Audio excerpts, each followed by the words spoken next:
Howdy, lieutenants and economists. The most volatile, evil, disgusting things on the planet, humans. If you have a video request, you can always go to assholeconsulting.com. Yeah, I am gonna charge you, kids. And that is the importance of not fucking up. You are such an asshole!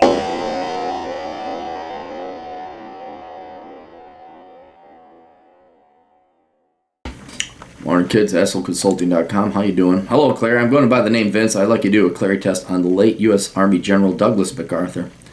After you tally up the points, I really think that you should consider if you trust him, want to have a beer with him based on his role in World War II and the Korean War. I know he always rammed heads with FDR, or the guy that took over from FDR. Who was that? Truman? Douglas General MacArthur was an American five-star General Field Marshal of the Philippine Army. He was the Chief of Staff of the United States Army in the 1930s and played a prominent role in the Pacific Theater during World War II. He received the Medal of Honor for his service in the Philippines campaign, which made him and his father, Arthur MacArthur Jr., the first father and son to be awarded the medal. He was only one of 5 men ever to rise to the rank of General of the Army in the United States Army, and the only man to ever become a Field Marshal in the Philippine Army. Raised in a military family in the American Old West, MacArthur was a valedictorian of West Texas Military Academy and first captain in the United States Military Academy at West Point, where he graduated top of the class in 1903 during the 1914 United States occupation of Veracruz. I read about that. Look into the relations. That was under, what's his name? Oh, the guy that... the communist before FDR. Not Theodore. Woodrow Wilson.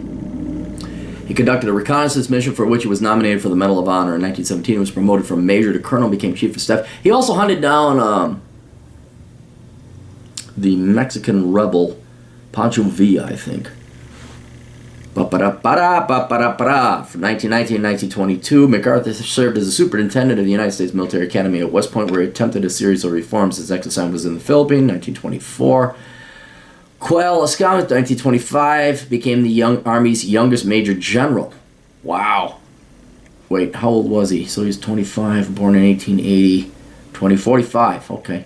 He served on the court-martial of Brigadier General Billy Mitchell and was president of the American Olympic Committee. Doody-doo, booty-doo, booty-doo. He was called active duty in 1941. A series of disasters followed, starting with the destruction of his air forces on December 8, 1941, and the invasion of the Philippines by the Japanese. MacArthur's forces were soon compelled to withdraw to the Bataan Peninsula, where they held on until May 1942. Doody-doo, doody-doo. For his defense, MacArthur was he officially accepted Japan's surrender about the Missouri, oversaw the occupation of Japan from 1945 to 1951.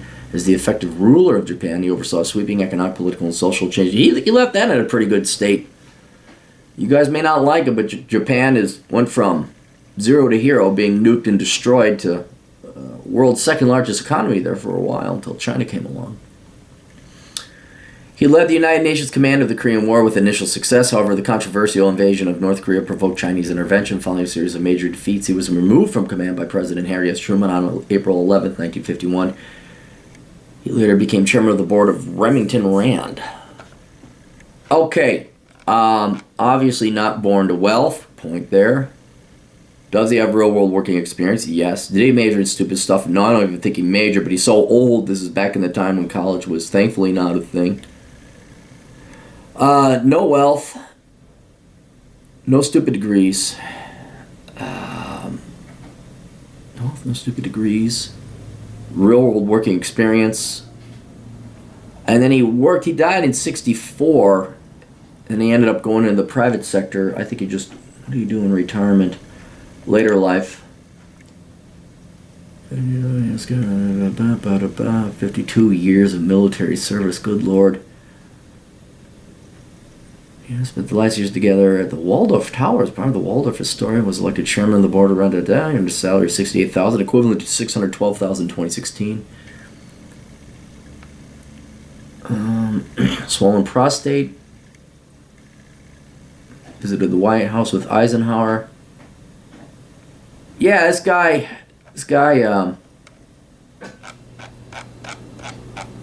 obviously aced the Clarey test.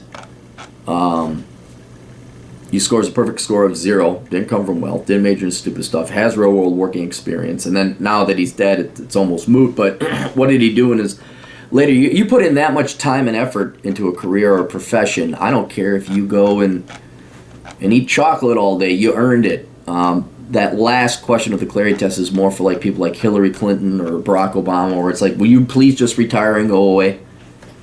Just go away. You've done your piece. Now go be a civilian. Like, no, you must control other people and what they do and think, and still be a psychopath. So yeah, he gets a perfect score. Would I like to have a beer with him? Yes, I would. Would he make a good politician? Should he run for a public office? Yes, he should have.